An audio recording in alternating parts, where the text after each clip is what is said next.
خۆشەویستان لە تەوەری دومی ئەمڕۆماندا باس لە بابەتێکی گرنگ دەکەین. زۆر جار بابەتی ئیسلام و ئیمان جیاکرێتەوە بۆ پێی کە هەموو کەسێکی مسلمان مەرجنی ئیماندار بێت یان ئیمانی تەواو بێت. بۆی کە نیشانەکانی ئیمان بناسینەوە لە کەسێکی ئیسلامیدا بزانین کەسێک چۆن دەتوانێت ئیمانی پتە بکات و باوەڕی زیاتری بە خۆی گەورە هەبێت و ئەو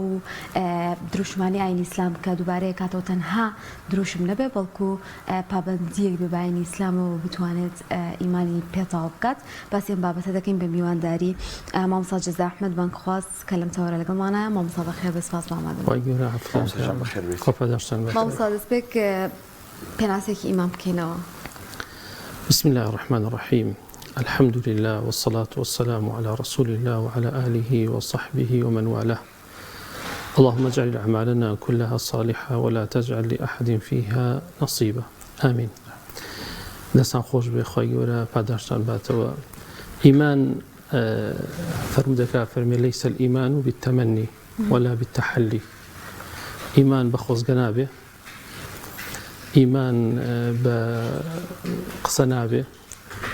ليس الإيمان بالتمني ولا بالتحلي ولكن ما وقر في القلب. إيمان ويكوالد الله جيجير به وصدقه بالعمل. ودواجار بكر دواء بيناسي أم بانقشي بكي كإنسان الله يباور دارم الله يباور بخواه بروجي دعائه بكتابي خواه ديار بايا كان إيمان دياره ئەمە بێ لە ژیانی ڕۆژانەمانە ڕنگ باتەوە، بێگومان کۆمەڵێک نیشانەی هەیە و خۆی پەروەردگار لە سوورەتی ئەلبەقەرە فەرمێ ومن الناس من يقول آمنا بالله وباليوم الآخر وما هم بمؤمنين. خەڵکانە گەڵێن ئێمە ئیماندارین، بەڵام خۆی پەروەردگار نەفی ئیمانیان لێکە. اینجا مامۆستایانی بەڕێز، ئینسان کاتژێ کۆلێژێکە خوێنێ، کۆلێژی طبە، هەندەسەیە، هەر کۆلێژ و هەر ناونیشانێکی هەیە، دوجار پێویستی بەوەیەکەوە ڕئیسی ئەم کۆلێژە و وەزارەتی تعلیمی عالی ختمی بکە، تەصدیقی بکە کە فیعلەن ئەمە بەڕێگای یاسایەکانی خۆی توانیوێتی ئەم بڕوانامەیە بەدەست بێنێ. ئەگەر نا دوجار بڕوانامەکەی هیچ نییە، فلسێک ناهێنێ. بۆیە ئیمان ئەبێ خۆی پەروەردگار شایەتیمان بۆ بدە. جا خۆی پەروەردگار نەفی ئیمانێکەکە کە کردەوەی لەگەڵ نەبێ و دوجار دینە سەری ئینشاءڵڵا و نیشانە نەچین کە خۆی پەروەردگار دوجار تەصدیقی ئەو ئیمانەمان بۆکە. ئەگەر نا هەر کەس ڕاست بێتەوە خۆی لێ بێ بە ئەولیا و دیعایە و بانگەشەی باوەڕدارەتی بکە، دوجار لی ناسەلمێنرێ ئەگەر بەکردەوە و بە عەمەل جێبەجێ نەکە. بەڵام مامۆستا بێگومان وەک هۆناخانیش ئاماژەی پێکرد، ئیمان قۆناغێک بەرزترە لە مسلمان بوون و ئیسلام بوون. ئەن کاتێک کەسێک مسلمانە بێ ئەمە لە قۆناغێکە، بەڵام کاتێک پلەکانی بەرزە بێتەوە ئیماندار ئەبێ لە مسلمان بوونەکەی بێگومان بەرزترەوەیان. چ گرنگیەکی هەیە تاک لە قۆناغی مسلمان بوون و ئیسلام بوونەوە تێپەڕێ بەرەو ئیماندار بوون؟ والله لناو إيمان دارانيشا خواهي پروردگار فرميه ومن المؤمنين رجال صدقوا ما عاهدوا الله. لناو إيمان دارانيشا بليه هي درست. إيمان لآسكي شاناوسته، إيمان زيادك، إيمان كمك، بيقومان يعمل تاقي كنوية كاين كاتك من بيدراوة يتريك تمنيكي هي آية أتوانين لو تمني خومانا باشترين نمرة بدزوينين أو دياريك كيعمل شآسي شي إيماني. کاتە گرنگە ئێمە لە قۆناغی مسلمان بوون و بچینە قۆناغی ئیمانداری دوایش لەوێ قۆناغەکانی دیکە بۆ گومانی زیانی جاوە هەروەکو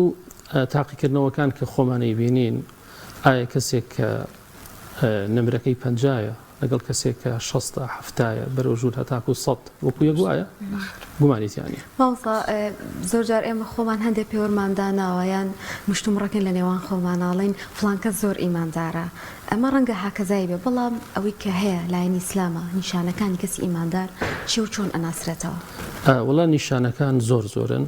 خۆی گەورە تەوفیق با ئینشاءڵڵا ئەمڕۆ پێم خۆشە ئاماژە بە چەند نیشانێک بکەین. ئەوی کە لە قورئانە ئاماژەی پێکراوە یان لە فەرمودەیە ئاماژەی پێکراوە ئیکە لەوانە. ئەبێ من بۆ خۆم چیم پێخۆشە بۆ تۆشەوەم پێخۆش بێ پێم خۆشە خۆم سەرکەوم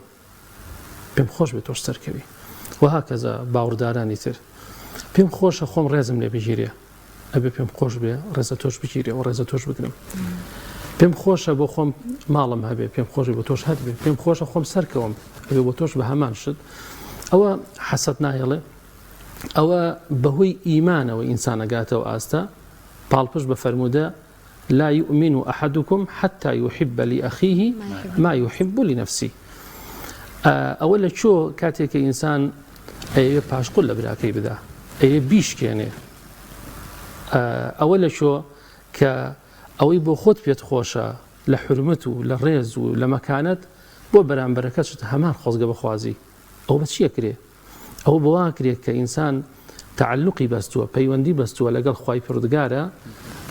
بۆیە ئەو قەناعەتەی بۆ دروست بووە کە ئەوەش خوشکێتی ئەوەش برایەتی ئەوش پێی خۆشە لە ژیانێکی خۆشا بژێ لە ئەمانە بژێ تو بە خۆت شهادەت هەیە بە ئەویش هەی بێ ئەی ئەوە دوجار ئەوە سەمەرەی زۆرە بەڵام ئیمڕۆ باز لە چیەکەین باز لە نیشاناکەین ئەوە یەک لە نیشانەکانە نیشانەیەکی تر ئینسان کاتێک گوناهەکە کاتێ تاوانەکە هەستی پێکە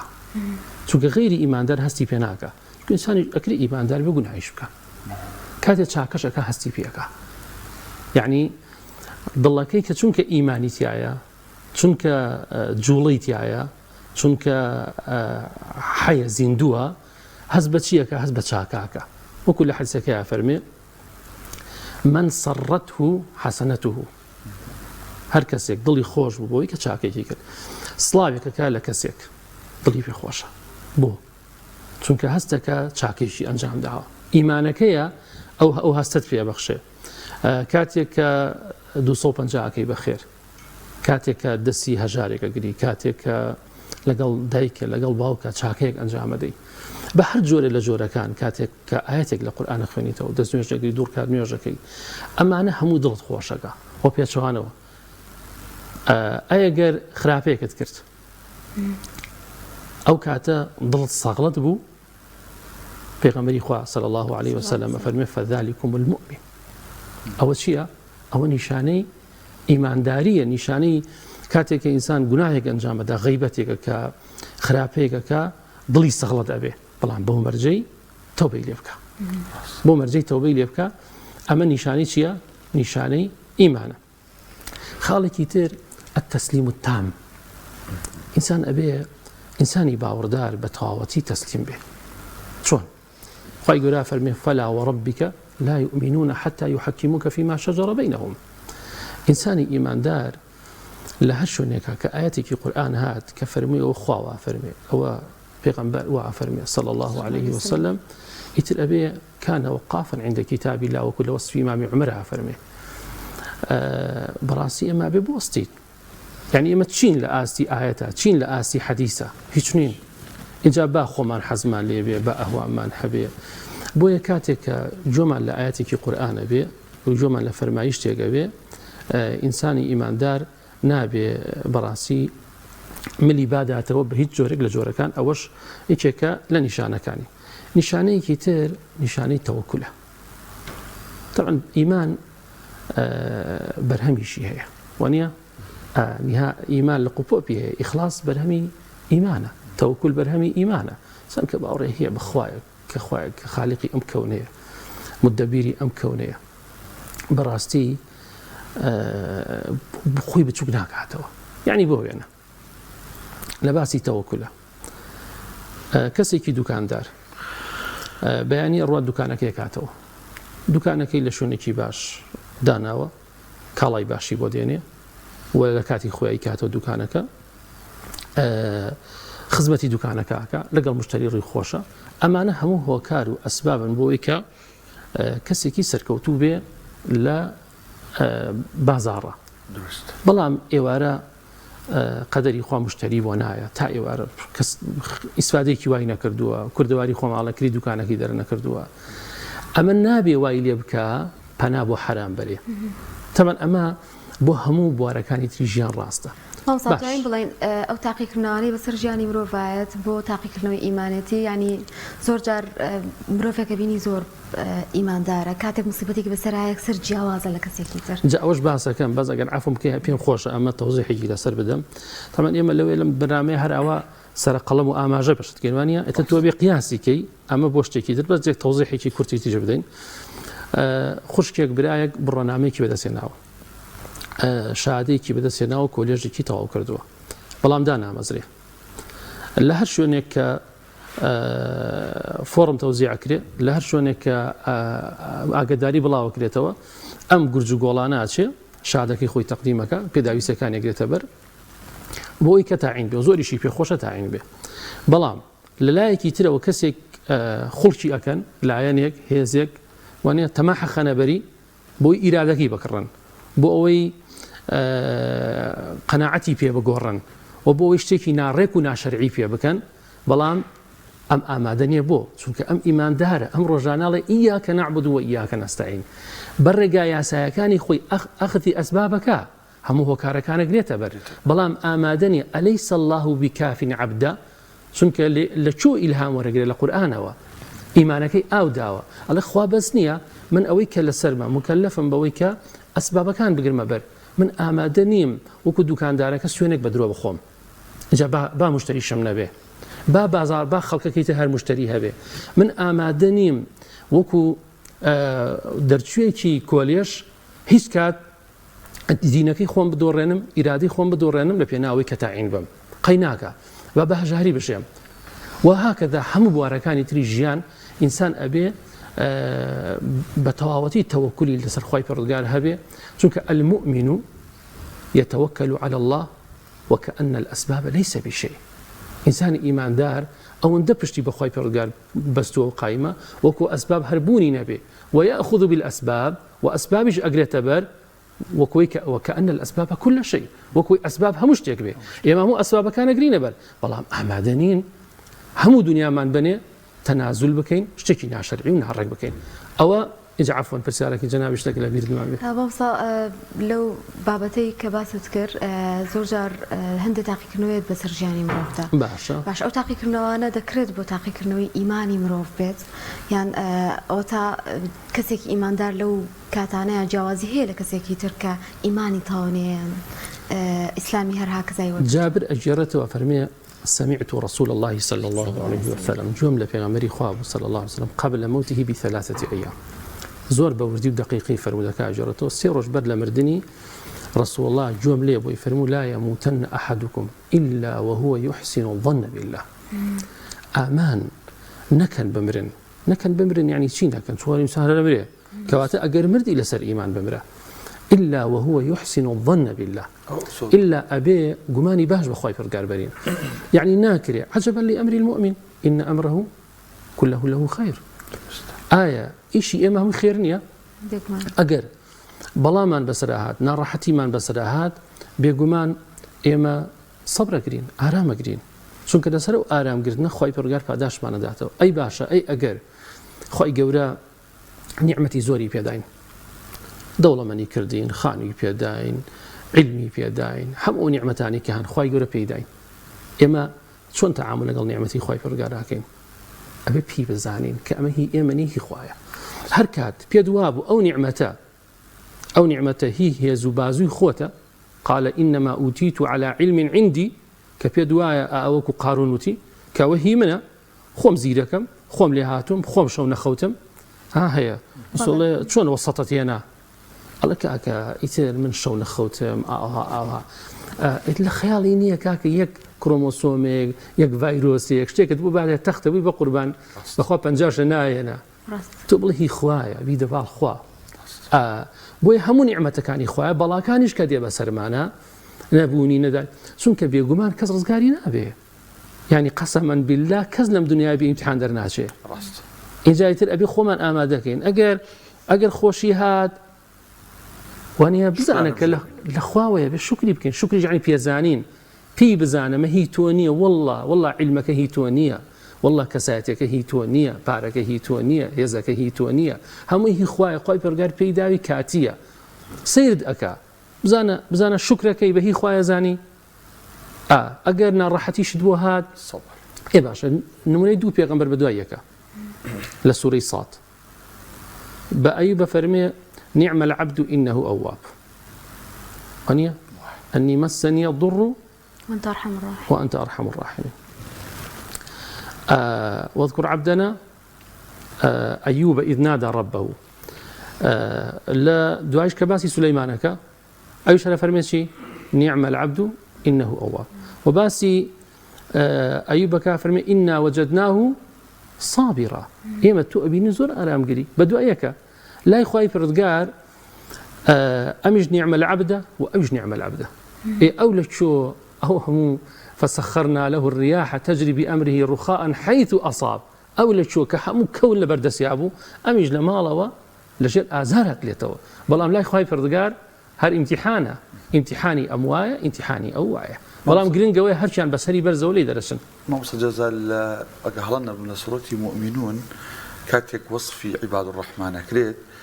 للظاهرة أم وصفانج يعني وصفي يعني كتكي طاو إيمان داروانيا قماني تاني قد أفلح المؤمنون أفرمت شون عباد الرحمن شون لكاتي روشنان لكاتي شان لكاتي شان كابي شان كاني ظاهري إيمان داروايا قماني تاني جاء زورا نشان كاني زورا أكري لقرآن هم نشان كوكيتو تصور أكام يعني هر سر قلم لبدي لو مجلد يقدر بشيء لو بلام يتري موجود معنا ونيدر فتبيه ئاماژەیەک بە هەندێک نیشانەی زیندوو بکەن کە ناو کۆمەڵگەیە یەکێتە لەو نیشانانە ماوەسای بەڕێزم ئینسانی ئیماندارە بێ ئیمانداری خۆش بێ ئەبێ مسلمانی خۆش بێ مەحەبەتی هەبێ بۆ ئەهلی ئیمان خوا ئەگەر ئیمانداری خۆش نەویست ئەگەر ئیمانداری سەر نەخست چۆن دوای دیعای ئیمانەکە چۆن خوای پەروەردگار شایەتی ئیمانی بۆدا لە کاتێکا کە پێویستی پێیەتی بزانە پێغەمبەر فەرمێسی صلی الله عليه وسلم فەرمێ إن المؤمن للمؤمن كالبنيان چۆن ئیسا ئەو خشتە ئاوا هەمووی چوونەتە سەریەک ئەبێ ئاوا بین بۆ یەکتری خوا باشە مسلمانێک لە کاتێکا کە پێویستی بە تۆیە سەری خەی تۆ پشتی تیاکەی کاکە من و تۆ من پێویستم بە بەڕێستە تۆ پێویستت بە منە من سرد خەم بەوەی کە بێم هاوکارێکی دارایت کەم بەوەی کە قسەیەکی خێرت بۆ بکەم مناڵەکەت شەڕی کردووە گرفتێکت هەیە نەخۆشیەک هەیە کێشەیەک هەیە بێم سرد خەم ئەیچ جای ئەوەی کۆمەڵی مسلمان پێویستیان بە تۆ بێ جەمعێک پێویستی بە تۆ بێ جاری وە هەیە بانخوازێک خوای گەورە شەرەفێکی پێداوە حرمەتێکی پێداوە پەیجەکەی 9 ملیۆن لایکی هەیە 9 ملیۆن ڤیوی هەیە و بینەری هەیە باشە ئامادە نییە وشەیەک ئامادە نییە کەلیمەیەک بۆ سەرخستنی مسلمان بڵێ کوا ئیمان پاساوت چییە ئەمڕۆ من مسلمانم لە مەیدانەکەم پاساوی تۆ چییە ئامادەنی دوعای خێرم بۆ بکەی جا جۆرێکی تر هەیە ئەویش هەر باشە وتمان پلە پلێ وانە ئیماندار لە دوورەوە سەرخا بەزە نزیکەوەنا سە طەبیعیە لێرە لە بەرەوەی بازاڕەکە گەرمە بۆ ئاهلی غەزە دوعا بکەین بەڵام لە پاڵ خۆتانە کاکە بۆ ئێمە چیمانە عیبدار بووین ئەی دیندار نین ئەی برای تۆ نین ئەی مسلمان نین ئەی بوو بۆ سرم ناخەی هەر لە بەرەوەی ڤیوت کەم بێتەوە پێت بڵێن ڕەفیقی مامۆستا دانایە ئەوە نیشانەی خۆمە بە دیعایە نابێ کاکە گواستنەوەی عیلم خێرە زۆر خێرە بەڵام عیلم دوایی دیتە مەیدان وصدقه بالعمل ڕاستە يعني تۆ پێت عیبێ ڕەفاقەتی من بکەی ئەخ نازانم لەکوێی ئیمانداری و لەکوێی دینداریە جێبێتەوە اینجا پێت وابێ جاری وا هەیە تعلیقی ژەدەین ئەڵێن لەبەرەوە مسلمانە لاوازە خوا بۆ بیلال لاواز نەبوو بۆ سوهەیب لاواز نەبوو بۆ پێغەمبەری خوا صلی الله عليه وسلم کە دانیشت بوو لەگەڵ سەرانی قوڕەیش ئەزانین لە چ کاتێکا دانیشتە بوو کە مسلمانان زۆر پێویستیان بە حیوار بوو زۆر پێویستیان بە گفتوگۆ بوو لەو کاتێک کە لەگەڵ ئەوانە دانیشتە بوو بۆ ئەوەی کە ژینگەیەکی لەبار و ژینگەیەکی سیاسی گونجاو بوو ئەو هاوڵانە فراهەم بێنێ بەڵام لەو کاتێ عەبدوڵای کوڕی ئوم مەکتوم دێ ئەڵێ ئەی ڕەسوولی خوا ئەینێ ناوی خوا شتێکم فێرکە لەوەی کە خوا فێری کردووی لەبەر ئەوەی مافی خۆیەتی پێغەمبەری خوا صلی الله عليه وسلم لە مەزیزێکی تایبەت دانیشتۆ جوابی نەداتەوە حەقیش وایە بەڵام حەسەنات الئەبراری سەیئاته خوای پەروەردگار ئەوە لە پێغەمبەر قبوڵ ناکا لە کاتێکە ئێستا هیچ کەسێکی عاقڵ نییە بڵێ بە خەیاڵی هیچ کەسێکە نایە ئێمە لە دانیشتێکی تایبەت بین بۆ کاروباری مسلمانان کەسێک بێ لە دەرگە بدا و لێمان تێک بدا ئەڵێن کاکە ئەگەر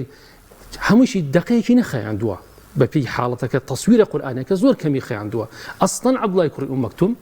چاوی هەر نەبیناوە تا پێغەمبەری خوا بینێ کە عەبەسە ڕووی گرژ کرد بێ دروستە پێغەمبەری خوا قسەشی نەکردووە تا عەبدوڵای کوڕی ئوم مەکتوم گوێی لێ بوو بێ بزانە پێغەمبەری خوا بۆ تێکچوو لە کاتێکە کە دانیشتووە لەگەڵ ئەم سەرانی قوڕیشا بۆ بەرژەوەندی مسلمانان دانیشتووە ئێستا بێ هیچ کەسێ نیە ڕەخنە لەمە بگرێ بڵێ کاکە و جوابی ئەو پیاوی نەدایەوە بەڵام خوای پەروەردگار لەسەر بەندە لاوەزەکانی خۆی دێتە جواب عەبەسە وتەوەلا ئەن جاءه الأعمى ئەوە چییە بۆ ڕوود وەرچەرخان ئەوە چییە بۆ ڕوود گرش کرد نا ئەمەیان حەقە چاوەڕێی گەورەتر لە تۆ ئەکرێ ئەزانم حەقتە بەڵام ئەحەقتر ئەمەیە ئەمە گرنگترە بۆیە ئەوەی عەبدوڵای کوڕی ئوم مەکتوم تەواوە نەک ئەمان کە دینیان ناوێ بۆچی کەوتە دوایان ئەگەر مسلمانێکی ژلاواز بوو ئەرکی ئیماندارانە پشگیری بکەن بۆی لەم لاوازی دەرباسی لێ ئەوە صدقه بالعمل يشد بعضه بعضا مثل المؤمنين في توادهم وتراحمهم وتعاطفهم كمثل جسد واحد إذا اشتكى منه عضو تداعى له نەک پێت خۆش بێ لاواز بێ پێت خۆش بێ بکەوێ لای کەمێکی کاکە لای کەمێکەی کاکە هەموو مسلمانی یخۆ لای کەمێکی ئەو زاڵمە ئەو زوڵمەکە ئەو ستەمەکە تۆ ئامادە نەبی یعنی هاوکاربی بۆی زوڵمی ئەو کەم بێتەوە بەڵێ مامۆستا چ شتێک دەبێتە هۆی لاوازبوونی ئیمانمان بە تایبەتی لە ئێستاە لە زۆر خەڵکە پرسی ئەڵێ من ئیمانەکەم لە دڵمایە من باوەڕ بەخوای گەورە هەیە ئیتر پێویست ناکە بۆ منە نوێژەکانم بچم بۆ مزگە و چوزانم لەچکێک بم بەسەرمان شتێکی وە من بەدڵ لەگەڵ ئیمان و باوەڕەکەمام ئەمە ڕاستەیان ئەوە تا کردەوە بەشێکی گرنگە لە تاوکردنی ئیمانمان و ئەوەش ئەبێتە هۆی لاوازی ئەگەر بە شێوازە بێمان کردەوە والله ئەڵێ تعرف الأشياء بأضدادها ونيا هەرێک عکسی ئەمانە هەمووی لاوازی ئیمانەکە خۆشەویستی دنیا تاوان گوناه ئەمانە دەستگرتن بە دنیا و بیرچوونەوەی قیامەت چونکە لە هیچ شوێنەکانیە خوای پەروەردگار لە هیچ ئاەتێکانیە باسی ڕۆژی دوایی نەکە هەمیشە وبالآخرة هم يوقنون إنهم كانوا لا يرجون حسابا